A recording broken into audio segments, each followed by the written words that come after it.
many of you, we surpassed our goal that we had this year. Last year, at the beginning of the year in 2009, our goal was to reach 50,000 members by July of 2009. Well, we obviously surpassed that. So thank you to each of you. And we have a new goal, not just reach one friend, not just reach two, but remember the phrase 10 in 2010. That was started by one of our activists here. But 10 in 2010, think of 10 people that you can bring to be a member of AFP and to get involved in the organization and the activities that the Wisconsin Prosperity Network represents and that AFP represents. So 10 in 2010. Along with that, that will help grow the larger Americans for Prosperity organization. And we have Tim Phillips, who heads that organization with us tonight. He has helped to grow Americans for Prosperity nationwide to over 1 million members. And that's exciting.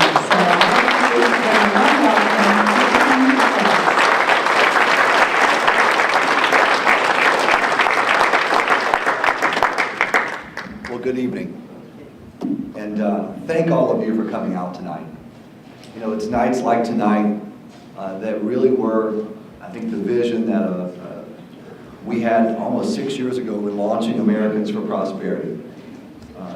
All of us have seen budget battles and tax battles. I'm sure this doesn't happen in Wisconsin, but have you ever noticed that when a spending bill comes out or a tax bill comes out, on Monday morning it's the teachers union standing out there and saying this has to be done for the children, right? You've seen that. And on Tuesday, it's the first responders or it's some other state employee union paid with our dollars to be there. On Wednesday, it's an environmental group standing up and saying that polar bears are going to drown by the thousands unless we get this new budget, this new spending.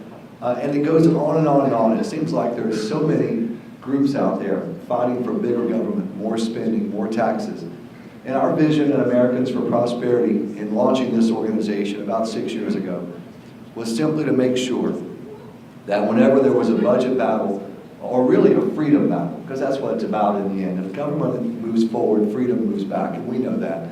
But our vision in launching this organization was just to make sure that there was a broad-based ideological group standing up for our free markets, for a system of government that has raised more people out of poverty and despair than anything humankind has ever known before. And it started in Kansas, in the heartland of America, and it spread across the country, and now we're in almost 30 states. But here in Wisconsin, you guys are on the cutting edge. I was talking to some folks earlier this evening. Some of the Tea Party leaders, just like all of you are Tea Party leaders here. And I think that Wisconsin, when we talk about when this year's over, and when the pundits look at the parts of the country that move from blue to red, and I'm not speaking party here, I'm speaking ideologically, philosophically, from liberal to conservative. I think they're going to look at your state as one of the most dramatic reversals in the last generation. Yes. You're on the cutting edge.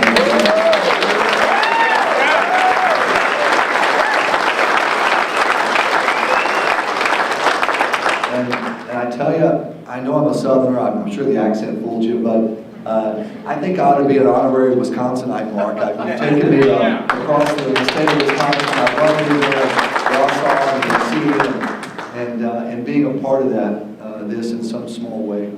But in the next few months, we've got to earn that. I think it starts, as John Fund, who does great work. And I don't know about you, but my favorite newspaper in the country is the Wall Street Journal. I don't know about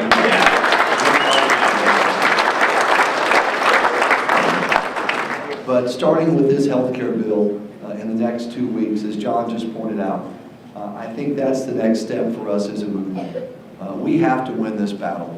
There is so much at stake, and the cost is bad enough, and we know the horror stories on the cost, the Cornhusker kickback, and the Louisiana purchase, and just one, I think one fact sums up this piece of legislation. In order to make it revenue neutral, right? You know what they do? They shove in all 10 years of taxes and fees. And do you know how many years of benefits they pay out in the first 10 years? 6. That's exactly right. That's the fraud that's been perpetuated in this bill. But beyond the cost is the loss of individual freedom when it comes to our health care. My mom is in a rehabilitation center tonight in Lyman, South Carolina. And her health is in the hands of God first, but also in consultations with my dad and her and their doctor. And God forbid on my watch that a government bureaucrat ever gets in that room to be part of the discussion. We ought to make an oath of that we're not going to let that happen. That's not going to happen.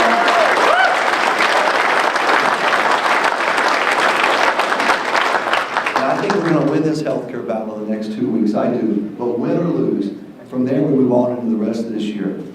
And then in November, we'll take care of things there as well for our philosophy and for the values we hold dear. But I just want to say thank you. You know, you're here on a Friday night. There are a lot of things you could be doing.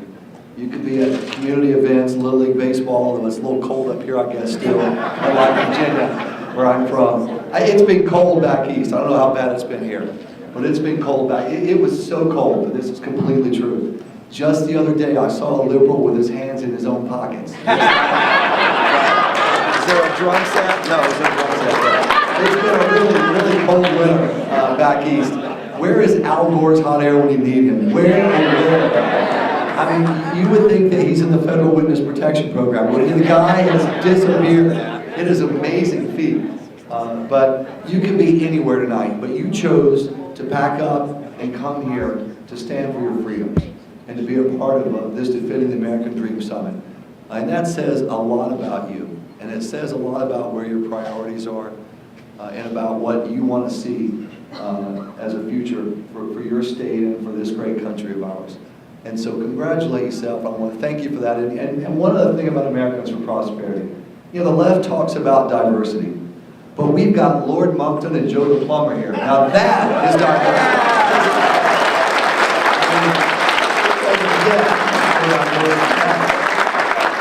And it's great to be here. Lord Moncton and I were in Copenhagen together, and we met some really interesting people over there. We'll tell you some stories at a different time, but thank you all for coming, and rest up, because we have a big, big day tomorrow. And trust me, we've got a big year ahead of us. Thank you all very much.